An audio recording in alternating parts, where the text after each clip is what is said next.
Hi hello வணக்கம் வந்தனம் நமஸ்தே. நீங்கள் இப்போ பார்த்துக்கிட்டு இருப்பது பொய்யாமொழி டாக்கீஸ். இதாங்க எங்கள் சேனலோட பேர். ஸோ இதில் வந்து அரசியல் விமர்சனம், சினிமா, விளையாட்டு, ஸோ இதுமான யூஸ்ஃபுல்லான வீடியோஸ் எல்லாம் தொடர்ந்து வரும். ஸோ இது எல்லாமே என்டர்டெயின்மெண்ட்டாகவும் உண்மைக்கு நெருக்கமாகவும் இருக்கும். ஸோ தொடர்ந்து எங்களுக்கு சப்போர்ட் பண்ணுங்கள், எங்கள் சேனலை சப்ஸ்கிரைப் பண்ணுங்கள், பெல் பட்டனை கிளிக் பண்ணுங்கள். தேங்க்யூ. இப்போ நம்ம பார்க்க போகிற செஷன் பேர் வந்து ஆடுகளம். பார்க்க போகிறோம்னா இந்தியா இங்கிலாந்து இடையில் நடந்த ராஜ்கோட்டில் நடந்த 3வது T20 பற்றி நம்ம டிஸ்கஸ் பண்ண போகிறோம். சரி, ஃபஸ்ட் 2 மேட்சுமே சரி 135 365 போயிடுச்சு. சரி, ஏதாவது ஒரு 250 அடிப்பானுங்க வேணுங்க, அவனுங்க 250 சேஸ் பண்ணுவானுங்க அப்படின்னு பார்த்தா வழக்கம் போல் இங்கிலாந்து பேட்டிங் ஆகிடுச்சு. சரி, இங்கிலாந்து பேட்டிங் ஆனால் பரவாயில்ல, நம்மளுக்கு என்ன ஃபீலிங், இந்தியா பேட்டிங்கோட ஒரு 250 அடிச்சானுன்னா அவனும் 250 அடிச்சானுன்னா மேட்ச் சூப்பராக இருக்குங்க அப்படின்னு பார்த்தா வழக்கம் போல் இங்கிலாந்து பேட்டிங்கு. சரி பரவாயில்ல, இப்போ இங்கிலாந்து ஒரு 250 அடிக்கட்டும், நம்மளும் ஒரு 250 அடிக்கட்டும் சேஸ் பண்ணுவோம் அப்படின்னு பார்த்தா அப்படின்னு ஃபீல் பண்ணேன் நான். இப்போ பார்த்தா இங்கிலாந்து பேட்டிங்கில் வந்து பென் டக்கெட்னு ஒருத்தர் இருந்தார். ஆக்சுவலாக பென் டக்கெட்டை பற்றி இன்ட்ரெஸ்டிங்கான ஒரு ஸ்டோரி என்னென்னா, எல்லாமே தெரிஞ்சிருக்கும் மோஸ்ட்லி. இன்ட்ரெஸ்டிங்கான்றதை விட அவர் பார்த்தீங்கன்னா இங்கிலாண்டோட டெஸ்ட் டீமோட ஓப்பனர், அவரோட அந்த கட்டு ஃபுல்லெல்லாம் பார்த்தீங்கன்னா வச்சுக்கோங்க அவ்வளோ சூப்பராக இருக்கும். அவரை கொண்டு வந்து T20 இறக்கி T20 ஓப்பனிங் பேட்ஸ்மேனாக இறக்கி ஓப்பனிங் பேட்ஸ்மேனாக இருந்த ஜாஸ் பட்லர் நம்பர் 3 கொண்டு வந்து சக்சீட் பண்ணி காமிச்சிருக்கிறாரு பிரெண்டன் மெக்கல்லம். சூப்பர் டிசிஷன் அதெல்லாம். சரி ஓகே. அப்புறம் நம்மளு பில் சால்ட்டு, சரி அவர் ஆர்சிபியோட ஓப்பனாக இருக்கு அந்த வருஷம். சரி, ஆர்சிபி வந்து முன்னாடி ஒரு 50 ரூபா வச்சார்னா ஆர்சிபி நல்லா ப்ரோமோட் ஆர்சிபி வெடிக்க பிடிக்குமே அப்படின்னு பார்த்தா வழக்கம் போல் சூப்பர்லேயே போயிட்டார். சரி, அப்புறம் பார்த்தா சரி சமியோட பவுலிங் யாவது பார்ப்போம் அப்படின்னு பார்த்தா சமியோட பவுலிங் பார்த்தா ரிதம்கே வரல சமி. சரி, பார்த்தா போக ரிதம் வந்துடுவார். சமாளி ஒரு ஆன் அண்ட் ஆஃப் ஆகுது சமியோட பவுலிங். அதுக்கப்புறம் பார்த்தா நம்ம ஊருக்காரில் ஒரு பையன் இருக்கானே வருண் சக்கரவர்த்தியா, நம்ம பவுலிங் பண்ணுறாப்லப்பா. இந்த ஜோஃப்ரா வச்சிருக்க ஒரு பந்து ஒன்று போடாப்ல பார்த்தீங்கன்னு வச்சுங்களேன், இப்படி கட்டாக கிட்டத்தட்ட ஷேன்வான் போட்ட மருந்துப்பா. சரியான ஒரு ஆக்சுவலாக நீங்கள் வருண் சக்கரவர்த்தி பார்த்தாவே வந்து எல்லோரும் பயப்படுறாங்க. நாட் ஒன்லி இங்கிலாந்து மட்டும் இல்லை, இங்கிலாண்டாக இருக்கட்டும் சவுத் ஆஃப்ரிக்காவாக இருக்கட்டும், எல்லாரும் வருணை பார்த்தாவே பயப்படுறாங்க. அது வந்து நம்மளால் பார்க்க முடியுதா, வியூவராக பார்க்குறப்ப நமக்கு வந்து நம்மளுக்கு தெரியுது. ஸோ ஒரு பெரிய லெஜெண்ட் ஆல்ரெடி பார்க்கவே கொஞ்சம் பெரிய போலர் ஆகிட்டார். ஒரு லெஜெண்டரி ஸ்டேட்டஸுக்கு நோக்கி போயிட்டுருக்காரு வரணுன்னு நமக்கு ஃபீல் ஆகுது. அப்புறம் பார்த்தீங்கன்னா குறிப்பாக வந்து ஜெம்மி ஸ்மித், அப்புறம் வந்து இன்னொரு batter Jamie Smith, Livingstone RCB பிளேயருங்க இந்த வருஷம். ஜெம்மி ஸ்மித் லிவிங்ஸ்டனோட பேட்டிங்கை பற்றி, குறிப்பாக அந்த ஜெம்மி ஸ்மித்தோட பேட்டிங்கை பற்றி பேசி ஆகணும். நீங்கள் விளாண்ட எல்லா பிளேயர் இன்க்ளூடிங் இந்தியாவில் பார்த்தீங்கன்னா ஒரு சில பிளேயரை தவிர யாருமே ஃபுட் ஒர்க் யூஸ் பண்ணவே இல்லை. ஐ திங்க் வந்து திலக் வர்மா, அப்புறம் வந்து திலக் வர்மா ஒரே ஒரு பால் இறங்கி அடிச்சார். அதுக்கப்புறம் யாருமே இந்த ஃபீட்டை யூஸ் பண்ணி விளாடவே இல்லை. இன்னும் இடத்துலேருந்து அடிக்கிறது இன்க்ளூடிங் ஹார்திக் பாண்டியா. இப்போ அந்த இங்கிலாண்டோட அடல் ரஷீத்தோட பவுலிங்கை பார்த்தீங்கன்னா ஏரில் வந்து இது பண்ணுறாரு, ப்ளே பண்ணுறாரு. நீங்கள் ஒரு 2 பால் பிச்சாத பால் வந்துட்டிங்கன்னா பாலை வெளில அடிச்சிடலாம். அது மாதிரி வந்து யாருமே அந்த ஃபீட் யூஸ் பண்ணி திலக் வர்மா யாருக்கோ ஒரு ஆளுக்கு திலக் வர்மா மட்டும் இறங்கி ஒரே ஒரு பால் மட்டும் அடிச்சார் நினைக்கிறேன் 6 ஸ்ட்ரைட்டில் லாங்கானில்.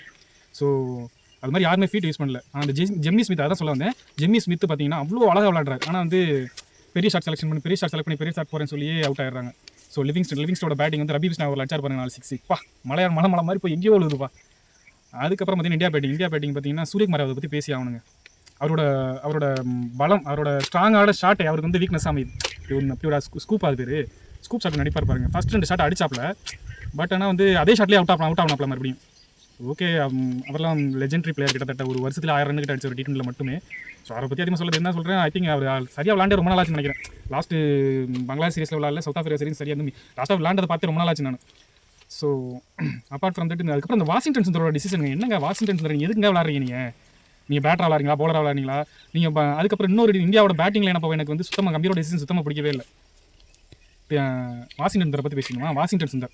வாஷிங்டன் சுந்தரை வந்து நீங்கள் ஒரே ஒரு ஓவர் தான் கொடுத்தாங்க, அதுக்கப்புறம் ஓவரே கொடுக்கல. வாஷிங்டன் சுந்தரை நீங்கள் வந்து பேட்டராக விளாட்றீங்களா பவுலராக விளாட்றீங்களா? நீங்கள் பேட்டராக மட்டும் விளாட்றீங்கன்னா வாஷிங்டன் சுந்தரை நீங்கள் சேர்க்கவே தேவையில்லை. அது மாதிரி துருஜரோல் ஏங்க கொண்டு போயிட்டு நம்பர் எங்கே அக்ஷர் பட்டேலுக்கு அப்புறம் இறக்கி விட்றீங்க? துருஜரோலே எனக்கு என்ன பொறுத்தவரை துருஜரோவில் வந்து நீங்கள் வந்து not fit for T20 cricket எனக்கு ஃபீல் ஆகுது. ஏன்னா ஒரு நல்ல ஒரு டெஸ்ட் மேட்ச் பிளேயர், நல்ல ஒரு 50 over game player. But T20 நீங்கள் வந்து ஒரு இன்னும் சிவம் துபே இருக்காப்ல, அதுக்கப்புறம் இன்னொரு பிளேயர் யார் நிதிஷ்குமார் இன்ஜுரி நினைக்கிறேன்.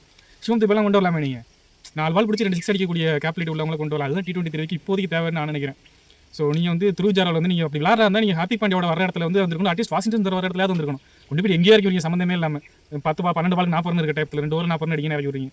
அது எப்படி வந்து அது வந்து எனக்கு வந்து துருஜரோல் வந்து கரெக்டான பொசிஷன் கொடுங்க, இல்லைனா வந்து அது போல ஒரு பெரிய ஹிட்டர் எடுத்துவாங்க, சிவம் துபே மாதிரி ஒரு ஹிட்டர் எடுத்துவாங்க. வாஷிங்டன் சுந்தருக்கு ஐ திங்க் ஓவர் கொடுங்க. வெறும் பேட்டரை மட்டும் விளாட்றீங்க அப்படின்னா வாஷிங்டன் சுந்தரை நீங்கள் வந்து சேர்க்க வேண்டிய இது இல்லை. அதுக்கு பதில் நீங்கள் யாரும் ஒரு பேட்டர் எக்ஸ்ட்ரா பேட்டர் உள்ள எடுத்துகிட்டு வரலாம். ஸோ ஓவராலாக பார்த்தீங்கன்னா இந்தியாவோட பேட்டிங் வந்து சொதப்பிட்டாங்க. லாஸ்ட் டைமும் வந்து பெருசாக டிஃபரெண்ட் கிடையாது. லாஸ்ட் டைம் திலக் வர்மா விளாண்டாரு, திலக் வர்மா விளாட்ல, அவ்வளோதான் டிஃபரெண்ட். ஸோ அப்பார்ட் வந்து ஹார்திக் பாண்டியாவோட அந்த ஷார்ட் செலெக்ஷன் வந்து இது எல்லாத்தையும் தாண்டியுமே வந்து அதில் ரசித்தோட பவுலிங் 68 கிலோமீட்டர் ஸ்பீடில் போடுறாருங்க. அதில் ரசித்தோட பவுலிங் வந்து ரொம்ப இம்ப்ரெசிவாக இருந்தது. ஓகே 5 மேட்ச் T20 சீரிஸில் 1 or 2 இப்படி போகலாம். அப்பார்ட் ஃப்ரம் தட் இந்தியாவோட பேட்டிங் வந்து இன்னும் பெட்டர் ஆகணும். முக்கியமாக சஞ்சு சாம்சனை பற்றி பேச விட்டான் பாருங்க. சஞ்சு சாம்சனோட ஷார்ட் செலெக்ஷன் அவர் பார்த்தீங்கன்னா 3 மேட்ச் 3 T20 மேட்சும் கரெக்டாக பார்த்தீங்கன்னா ஒரே பால் அவுட்டாக இருக்காரு. அதே அந்த ஃபுல் லென்த் பால் கிடையாது, சரி ஷார்ட் பிச் பால் கரெக்டாக அந்த தொண்டை கேட்குறாங்க. அதே பால் 3 மேட்ச்சுமே ஒரே மாதிரி பாலில் ஒரே ஷார்ட் செலெக்ஷனில் அவுட்டாக இருக்காரு. ஸோ சேட்டன் வந்து இன்னும் வந்து நிறைய எதிர்பார்த்தேன் சேட்டன் இருந்து. ஒரு சவுத் ஆஃப்ரிக்கா சீரிஸில் ஒரு செஞ்சுரி அடிச்சார் பாருங்க, டிப்புன்னு அடிச்சா அப்படின்னா அடிக்கிற மாதிரியே தெரியாது, தூக்கி வெளில கொண்டு போட்டுருவாப்ல. ஸோ சஞ்சு சாம்சன் வந்து நிறைய எக்ஸ்பெக்ட் பண்ணுறோம். ஹோப்ஃபுல்லி நெக்ஸ்ட் 2 மேட்ச்சில் சஞ்சு சாம்சன் வருவார்னு சரி மறுபடியும் வருவாருன்னு நம்புவோம். அப்புறம் அபிஷேக் சர்மா பற்றி பேசவே தேவையில்லைங்க, சூப்பருங்க அவர் மட்டும் தான் எனக்கு தெரிஞ்சு இன்டென்ட் காட்டினாரு எனக்கு ஃபீல். மற்ற யாருமே இன்டென்ட் காட்டவே இல்லை. இடையில இந்த குறிப்பாக அந்த வாஷிங்டன் சுந்தரும் ஹார்திக் பாண்டியா விளாண்டா பாருங்க, சாப்பிட்டுட்டே இருக்காங்க பாலை. கேட்டால் விக்கெட் வந்து ஸ்டாண்ட் பண்ணுற அப்படின்ற பேரில் வந்து நின்றுட்டே இருந்தாங்க.